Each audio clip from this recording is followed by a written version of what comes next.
And then he writes, well, Mother, I'm off. I must away to the bar to loosen up the reporters. That's how they do it here in London. Your little father, Harry Houdini. It's curious.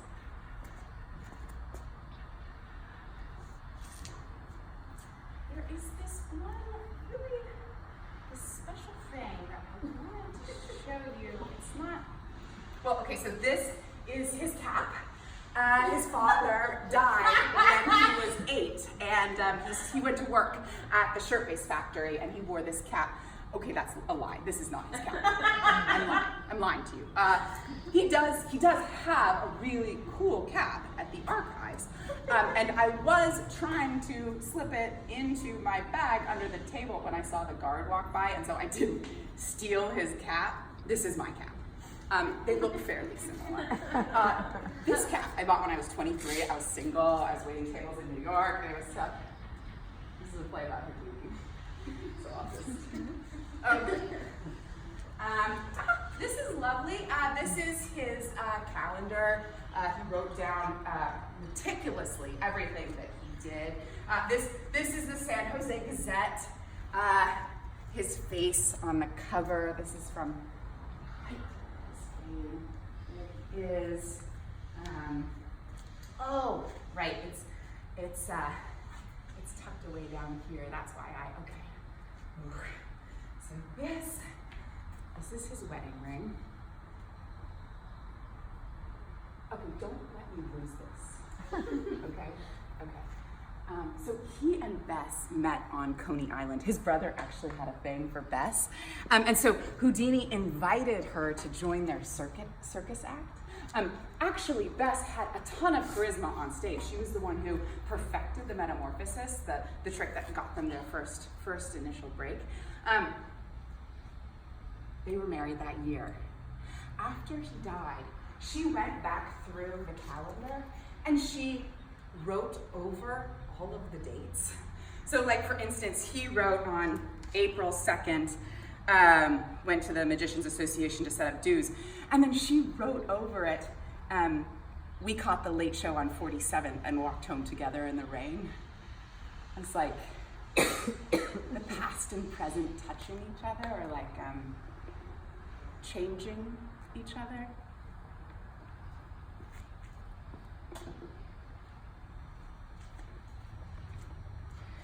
Okay, so this is his coat. This is a beautiful coat. I like the tail feathers in the back. Put that there. The archives has a surprising amount of lamps. He really liked lamps. He has a huge lamp. This was his favorite lamp. That was a special lamp. And I mean, it was surprising, really, how many there are. This one is actually my favorite lamp. This is kind of like a wow. That's a fun one. Yeah, and oh, this one is curious. You know, so I think that this was his lamp. I'm pretty sure this was also his lamp. That's not the lamp. Houdini's lamp. And oh, his favorite pot of jam. He loved this jam. He was really okay. So that's it. That's everything from the archives. You know, is there someone in here? Do you think you could hit the lights for me? Sure. Okay, great. It's a little complicated. So there is a box on the wall in there, and you just hit number 27. Yeah, no, you don't have to really do it now. The stage manager, a plant in the audience, hits the house lights, and we are in darkness.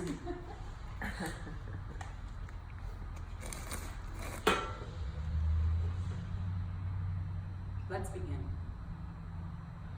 Take a deep breath. You are one of approximately 58 other humans in this building tonight. You walked here, or biked here. You drove here and have hired a babysitter or scheduled it weeks in advance or not. And you're here before having a drink or after a meal. You're here because you're my mother and you're obligated. Thank you. Feel your breathing. You are breathing. Your heart beats approximately 13 inches from your brain and pumps blood the some 7 miles that make up your multiplicitous insides. Can you breathe into your tummy? Here.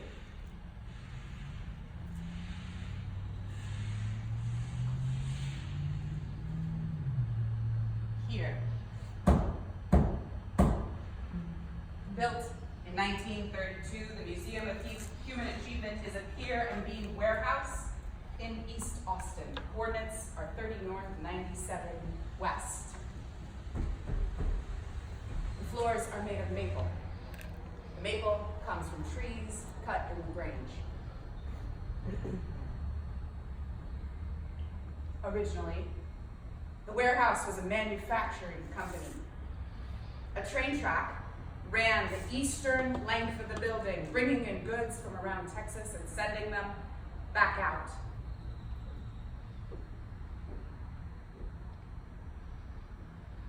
The trains are gone, but the tracks are still right there. The door still opens to the track. The platform, it still awaits arrivals and departures.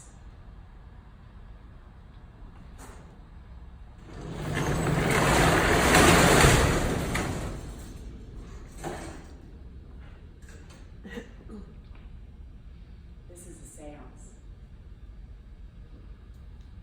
I cannot promise you that we will reach him, and even if we do, that he will manifest in the way that we recognize. I don't know what will happen here tonight. If you begin to panic, remember, there are exits to the front and the back. You are in your body, and you are in control of your body. And next to you sit other humans, also in control of their bodies. Your cell phone is safely stilled, and the world is still rotating. Should you begin to panic, touch your thumbs together, or put your hands under your shirt, or slide your hands under your thighs.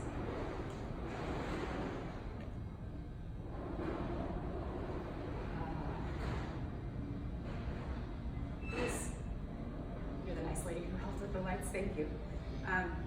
So there is a board set up in that booth area. So if you could just hit play on sound cue 1 and then hit light cue 1. Awesome. Okay. Thank you.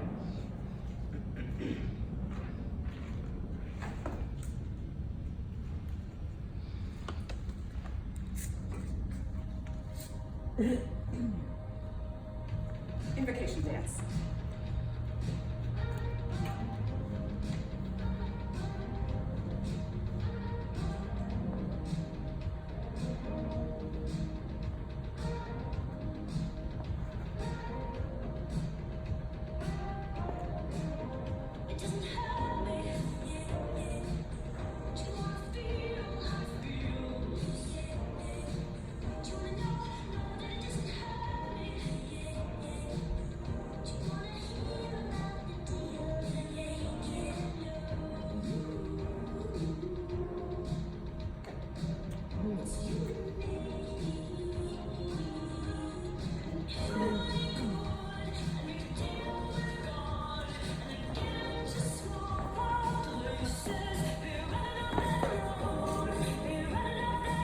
So,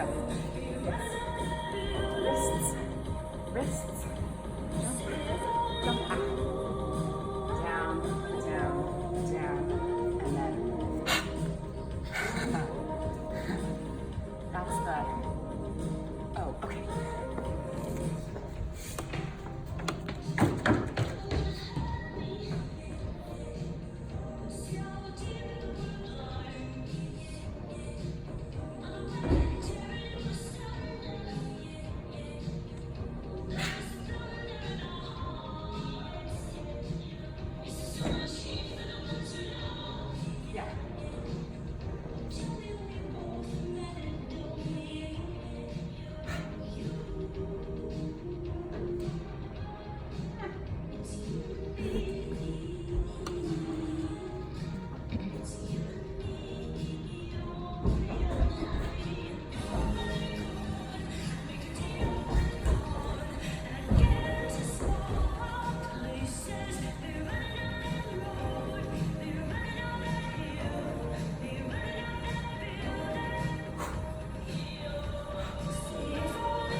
you here?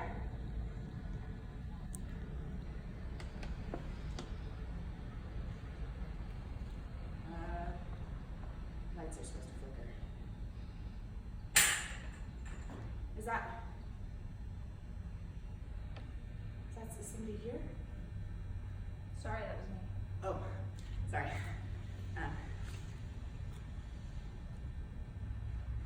Hello? Is anybody here?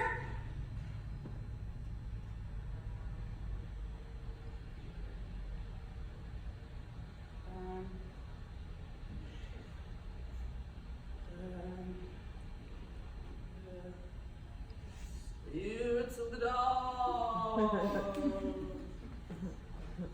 come to us from the something around the dark. Bring us the shit. I don't understand. I have the genuine artifacts. I did the invocation. I have the guest. Hello. Hi. This is going so well. This is perfect.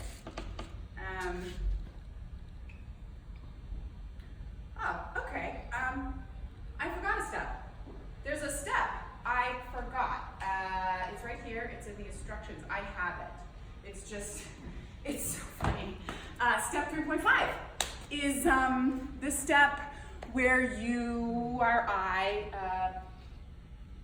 perform Houdini, where I put on the archives and I, so that you understand who we're reaching out to. So I'll just put this on. Just put this coat on. Okay, here we go. Whew. Okay, and we'll just grab this. Yeah, this seems right. Okay, I am not planning on attending that event. I will have either the jam or the butter. Neither. I am not. I cannot. Allow me to introduce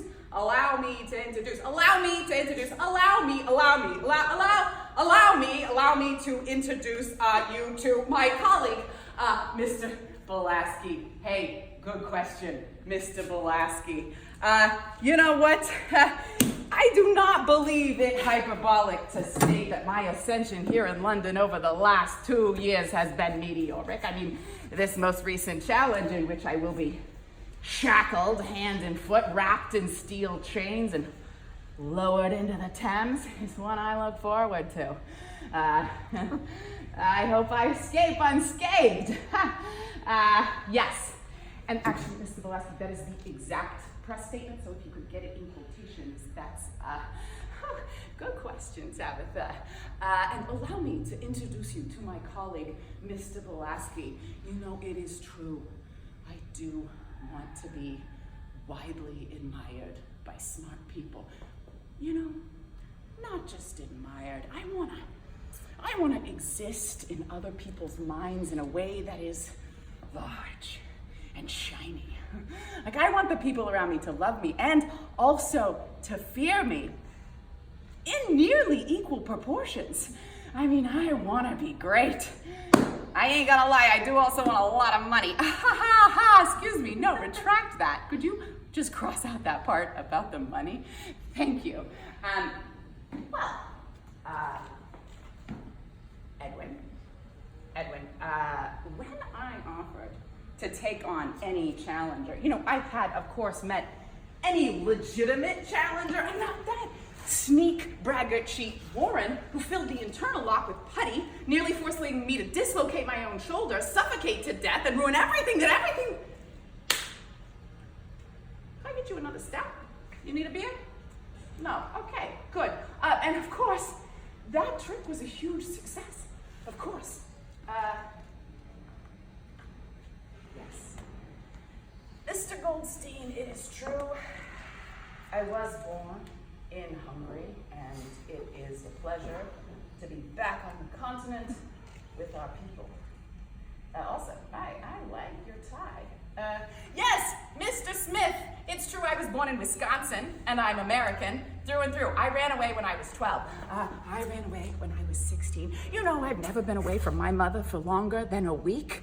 My father was a pauper, and I learned from his misery. You know, my father was a respected scholar, and so am I. Good question, Diana. Thank you for asking. Why? Her question, in case you didn't hear it, was, why, Katie Bender, are you so interested in Houdini's archives? It's an interesting question, you know. So, when I first started looking at the archives, I was in graduate school, and I was balancing this, like, huge ambition to be an art monster with the responsibility of having a family and stability. God, I was always just like scraping at the edges of existence. I like had these extended fantasies about running away to Mexico and doing peyote. So I think that I got into the archives because Houdini kind of represented or embodied escape. That's not actually what I discovered at the archives though. What I discovered was just like boxes and boxes of letters and press clippings and amended press clippings and lawsuits and addendums. I mean, it is an archive of control. You know, is that what it takes to be a great artist? No. Is that what it takes to create a legacy?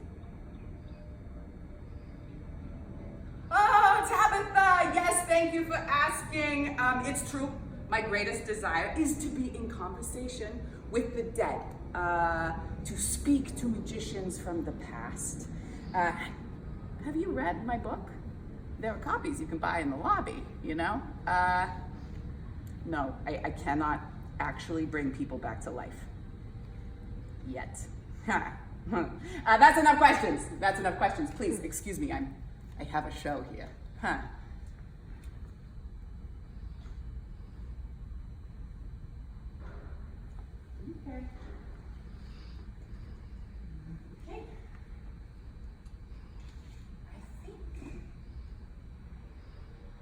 Okay. I think for this to work, I'm gonna need you. Can you try to think of your big moments of ego? Like the shameless Facebook plug, or the ungenerous job grab, or like those small lies that you put on your resume. The bigger lies that just kind of like slip off your tongue in the midst of an interview. Oh, yes, that award speech, clutching the Oscar and thanking the little people, that is very good. Yes. Oh, your pre-dawn, turned on, fired up, brilliant Terry Gross interview? Yes, I love it. Yes, very good. Okay, so, fuck what other people think, right? I mean, fuck being reasonable. You know, the careful parceling of most great self into breakfast-sized bites so as not to shock your what? To shock your kid or your coworker or your neighbor? No. Yes, your childhood ego. That moment when you truly were the center of the fucking universe. That's what I want. Yes. It's working. Can you feel it? Okay. Yes. Give me your greed. Give me your desperate hope. Your ambition. Who says you couldn't do it better? Your want. Yes. Give me all of that. Need. Yes. Nice place you got here, Beck. Nice digs, who you? Hey, listen, thought we were only doing 18 shows in the state of California. I saw on the paper. You got us performing through to the 27th. I mean, that's not the deal. That's not what we agreed upon. You know that my contract, it specifies imprint 18 shows in the state of California with accommodation, top billing, and can only be renegotiated in lawyers' fees handled by the producer. You imagine I wouldn't notice? The end of the year fast approaching and all of the shows growing. I mean, what the hell you think I'm doing with my downtime? You envision me laid up bedwise, post-show and pre, deep in the sheets and floating off a gin and the fumes of last night's applause. I have a wife, Beck. A wife and a mother. And my mother, let me tell you, she has promised in no uncertain terms half my salary weekly. My God, she shall have it. As well as the business that attends being the greatest fucking performer on earth. Oh, okay. Look here, I'll show you. San Jose Gazette, it says, oh gosh, Harry Houdini may well be the greatest performer to grace the Orpheum circuit. Huh, gosh. You know what, now I think maybe I should renegotiate this contract. I need, oh gosh, how to say this? Way more money! Like 3 times the money.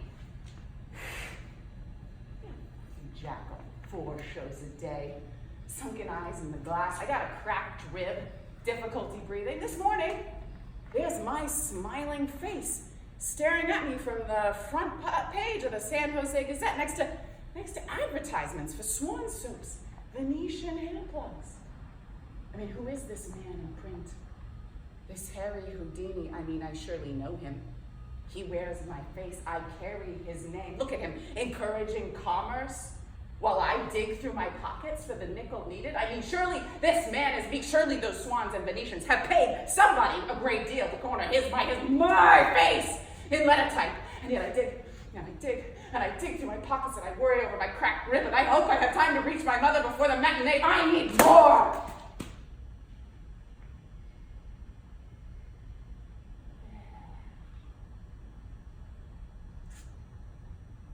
He is a lot. I've never asked for 3 times the amount offered on the contract.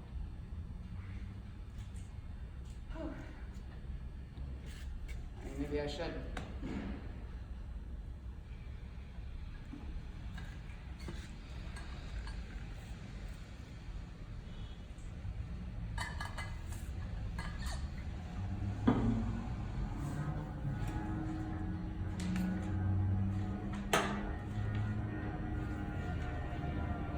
Okay. You know what? Hey. 14. Here's a list of things that I, Kate Bender, am great at. I am great at breakfasts. I'm great at them. Breakfasts of all kinds, but I'm especially good with eggs, like cheesy, spinachy omelets, scramble with goat cheese and avocado salad. Best of all, breakfast tacos. I'm good at making smoothies. I'm good at baking things, like Dutch babies when they puff up and you cover them with powdered sugar and jam. Scones, quiches. I'm very good at writing plays. That's true. I am good in new situations. I'm pretty charming, I'm pretty capable, I'm pretty adaptable. I'm good at moderation. I never go too far. I'm a good generalist. I know a little about a lot. I can have a conversation at a dinner party. I am good at traveling. And actually, I'm good at traveling alone. I'm good at getting lost while traveling alone. I actually really like it. I'm good at going to coffee alone. I'm good at going to the movies alone. I'm good at doing Saturday night alone. I'm good at getting pregnant, usually at my mother-in-law's house, which, that is weird. I'm a good daughter. I'm a good partner. I'm a good mom. You know what? I am not concerned with how many sentences I started with an I in this section of the play. I am a good student. I am good at being rescued. I'm good at being taken out. I am a good friend. Oh, this one. I do try to be a good friend. I'm good at kissing. I'm good at listening. I'm good at sympathizing. I'm good at empathizing. I mean, I have never murdered or raped or sexually assaulted anyone ever. I mean, okay, so there was this one night. It was very late, and it was after a shift, and we'd all been drinking, and Matt had taken a bunch of codeine, and he was being sexy in that sort of like, I don't care about anything way, you know? So we're out at B3, and we had that feeling, like, do you ever get that feeling? It's like, tonight, this night, is gonna be a fucking car crash, and I will be the one driving it. You ever have that? And so I'm sitting there at the bar next to Matt. I had this thought, like, oh, I could just take it down into the basement, like, nobody's down there. I could, like, take his hand and, like, lead him down the stairs and, like, lean him down into the back room, and I could just, like, slam his body against the brick wall and just, like, take his throat in my hands, and I could just, like, press my thumb into his jugular and just, like, slam his head repeatedly against the back wall. I mean, nobody would be there to know, and, like, nobody would suspect me of doing it, right? And, like, he's basically asking for it, right? With his dumb mustache and his stupid newsy cap. I mean, no one would care. I mean, he's a shitty waiter and a drunk. And you know what? I could feel myself. I could feel the edges of myself, like, how far will you take this disaster, Katie? And so I did take him down the stairs, and I led him down the stairs, and then I did push him into the back wall. And then he made this sound, this, like, wet bag of sad flower sound. It was like a nothing sound. And I didn't do anything. You know what? I think I got him a glass of water. But isn't that incredible? I mean, the urge was there. I'm a human, a privileged human with an ego and past trauma that requires careful upkeep through public posturing. I mean, like all of us. And yet, I refrained. I did not rape or murder or assault or in actual any way harm that young man. I mean, what fucking restraint, right? Like, I should be the fucking president, right?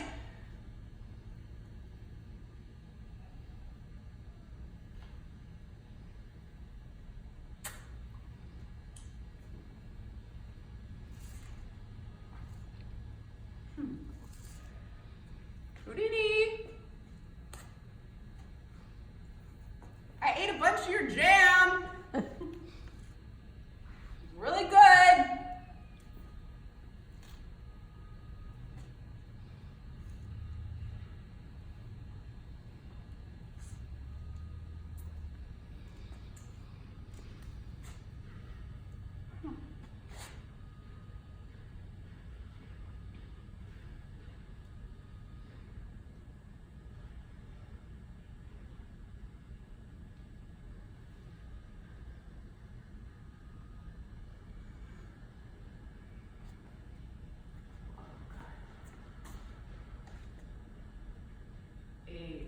Look, Bess, I gotta be honest with you.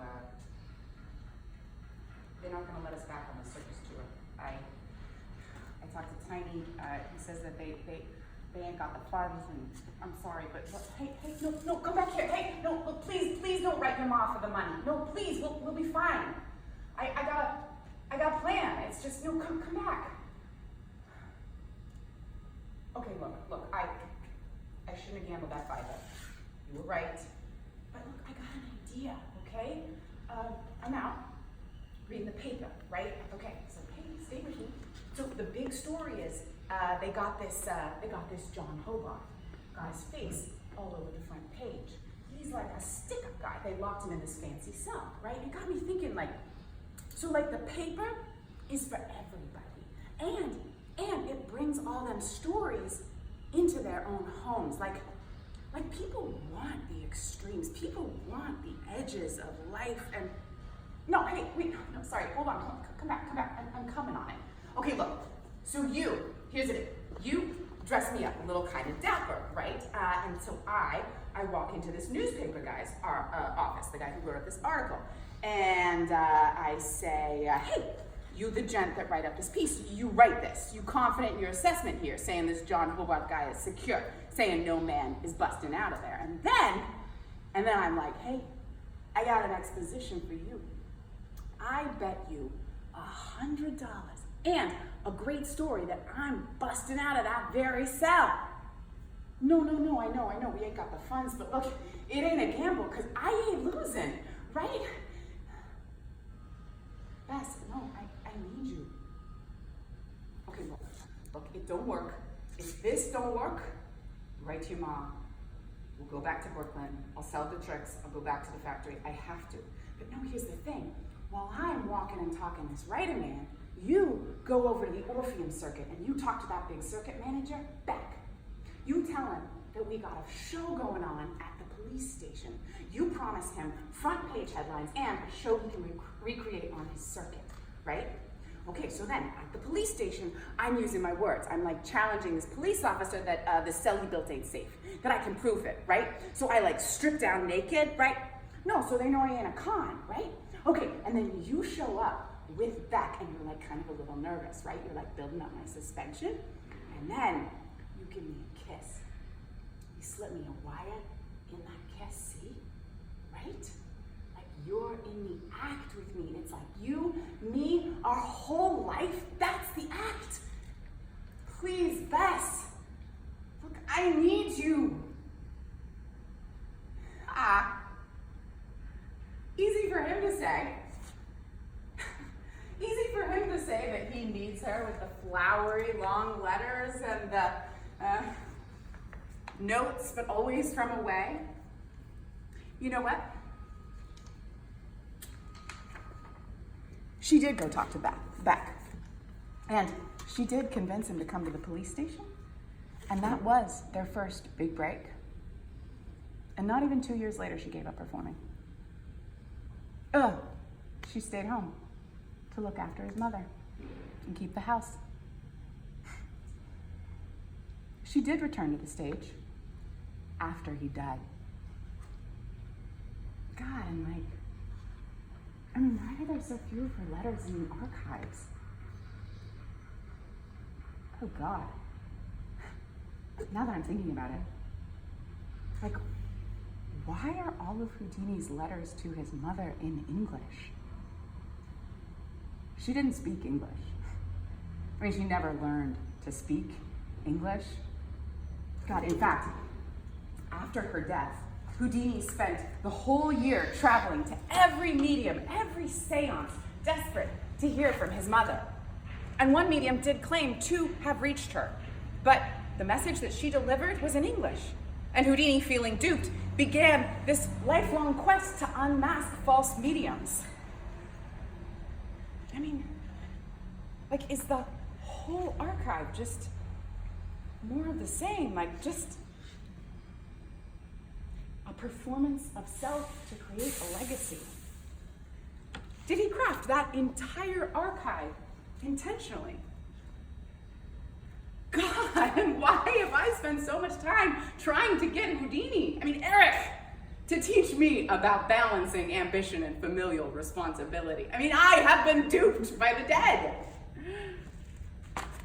God, I should have spent the last 5 years poring over Rachel Cusk's archives. Manuscripts covered in children's drawings, turned into craft projects, covered in possible babysitter phone numbers. There is a legacy of familial responsibility and ambition. You know what is fantastic, though? Okay, so although Houdini spent the last years of his life trying to unmask false mediums, after his death, every year on the anniversary of his death, Bess would host a seance to try and reach him. Like, do you think maybe she was a genuine believer? Or maybe she also needed the publicity? Or maybe, was it like a kind of revenge?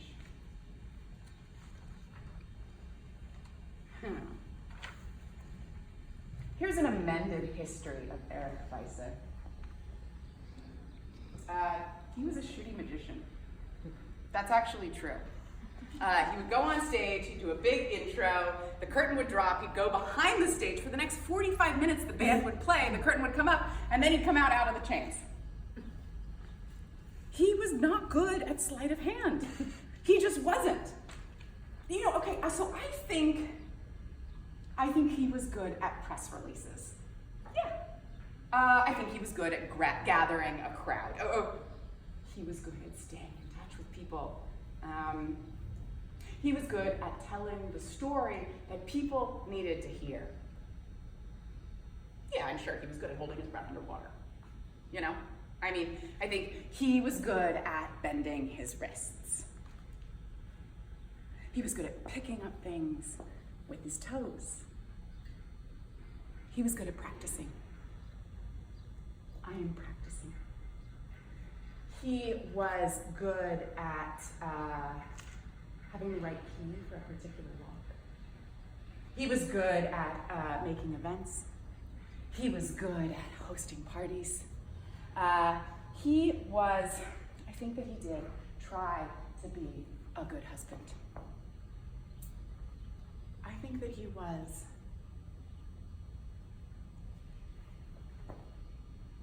I think he was a really good son.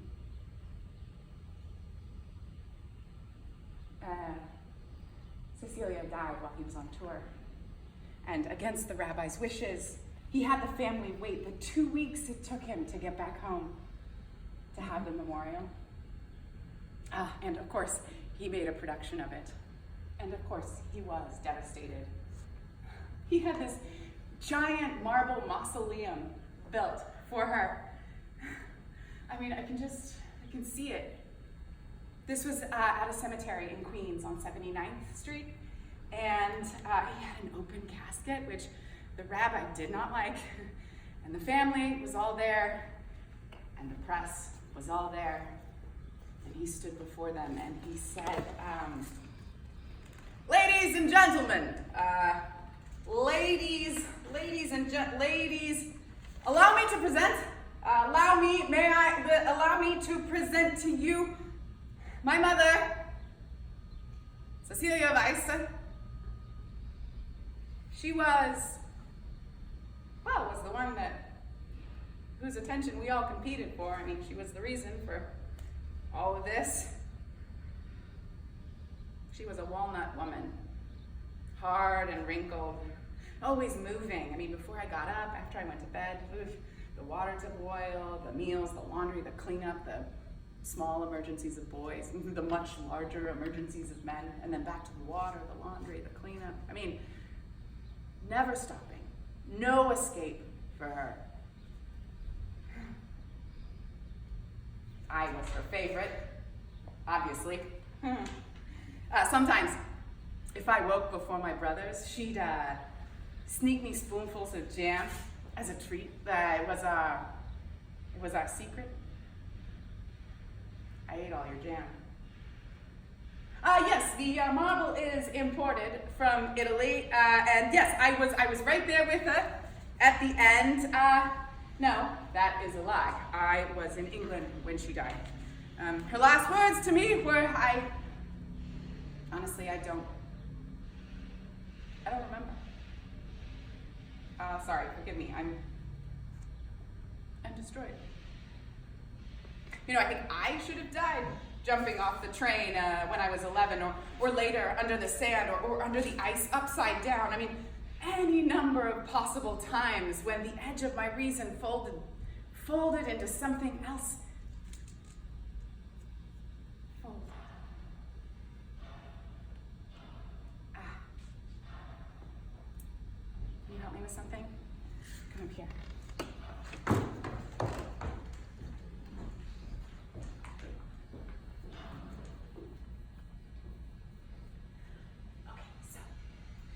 whispers in her ear. It goes on for a while.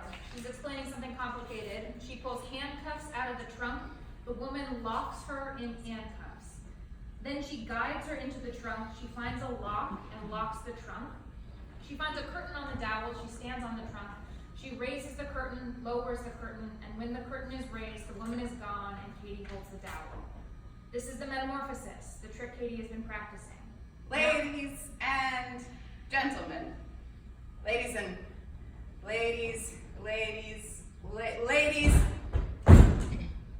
gentlemen, allow me to introduce you to our assistant, Margaret.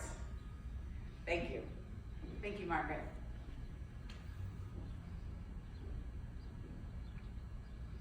Magic is always physical exertion and precision, but it is also always wonder, an openness to awe.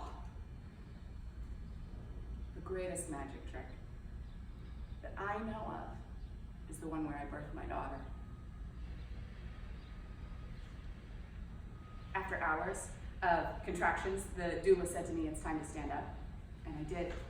And my blood dropped. And I went into transition. That's what they call it, transition.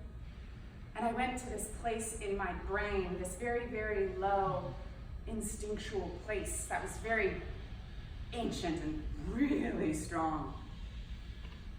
For the next 5 hours, I lived in this other place. Oh, there was no tunnel. There was no light. There was just my body changing, my bones moving to make way for my daughter. Oh, and only hours later, when I finally touched her head, did I snap back to my forward brain, to this place where we call reality. It was monstrous. It was very good.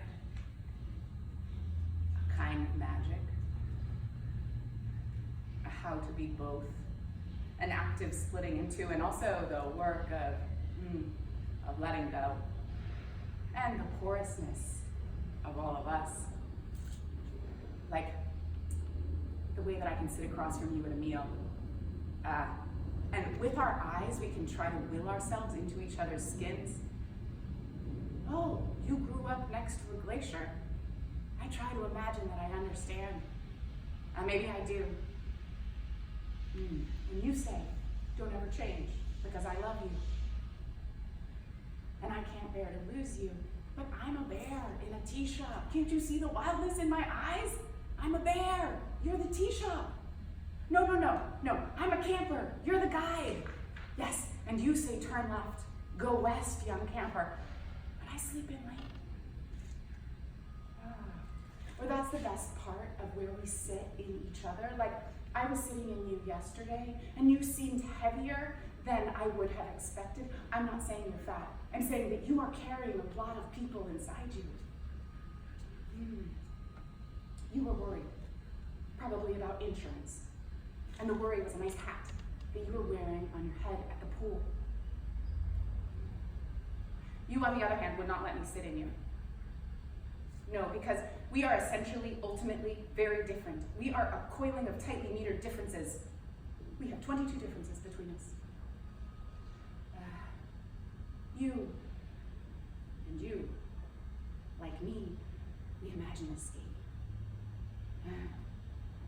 We imagine the possibility, bits put away in our pocket. A story about Croatia that we found at the dentist's office, or the way your father used to look coming home at night. And you didn't intend to leave at first. In fact, you have no intention of leaving now, because you are so fucking lucky to have everything that you have. Except some nights you get that wanting. You're driving home alone and the window's down and there's something on the radio, and you get so much wanting, and one night you follow it for 3 hours, and then you know the conversation on returning will be harder than just letting go. And so you push on, wondering how far your will take you before you start making plans. And hours later, when you do return to your family, you still have all the wind in your hair, and you get the wind, and you get the train tracks. You get to be both. This was maybe years ago. No, This was 100 years ago. A train to cover the distance. And my daughter is a train. And now I am inevitably different, and maybe she will be my only legacy. And when I die, 42 years from now from a stroke and then a heart attack, or 21 years from now in a car on I-35, the people who remember me will be people. And maybe their will be a story that I don't remember. Their legacy, my legacy. Hey, go west, young camper. Turn left. There's more out there to see.